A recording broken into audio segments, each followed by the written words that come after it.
The idea that enlightenment can be achieved without restraining the senses reflects a fundamental tension in spiritual philosophy. In many classical traditions of Indian thought, the human being is understood as a consciousness temporarily embodied in a physical form. The body, along with its senses, constantly seeks pleasure, stimulation, and gratification. These impulses bind the individual to worldly experience and reinforce identification with the physical self. If the aim of spiritual practice is to realize a deeper identity beyond the body and mind, then attachment to sensory pleasure becomes a major obstacle. For this reason, many traditions have insisted that genuine spiritual realization requires discipline, restraint, and the gradual weakening of sensory attachments. Within this framework, the possibility of a disembodied spiritual experience, an awareness that is not centered on bodily sensations, cannot arise as long as the senses dominate consciousness. The mind that is constantly occupied with pleasure, desire, and emotional excitement remains outwardly directed. Spiritual insight, however, requires an inward movement of awareness. Practices such as meditation, self-control, and renunciation were historically designed to redirect attention away from the senses and toward the deeper nature of consciousness. The assumption is simple.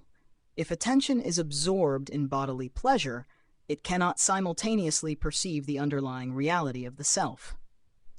This issue becomes even more pronounced when considered in the context of the present age, often described in traditional thought as a period marked by materialism and weakened spiritual discipline.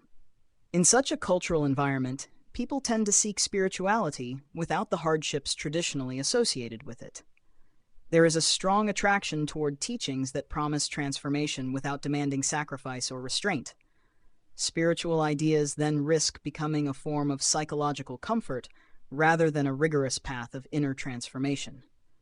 It is within this context that the teachings of Osho, also known as Rajneesh, have been sharply criticized. Osho was an exceptionally charismatic speaker who drew upon a wide range of philosophical and religious traditions. His discourses were often intellectually stimulating, provocative, and emotionally liberating. He challenged conventional morality, rejected traditional asceticism, and encouraged people to embrace their desires rather than suppress them. According to his view, repression only strengthens desire, whereas conscious experience eventually dissolves it. However, critics argue that this position overlooks a crucial psychological reality. Most individuals do not possess the level of awareness required to transform desire simply by experiencing it. Instead of dissolving attachment, indulgence often strengthens it. Without discipline, the mind tends to rationalize its cravings rather than transcend them. In this sense, the encouragement to celebrate bodily pleasures may easily become a justification for continued attachment rather than a path to liberation. Another criticism concerns the difference between intellectual stimulation and genuine spiritual realization.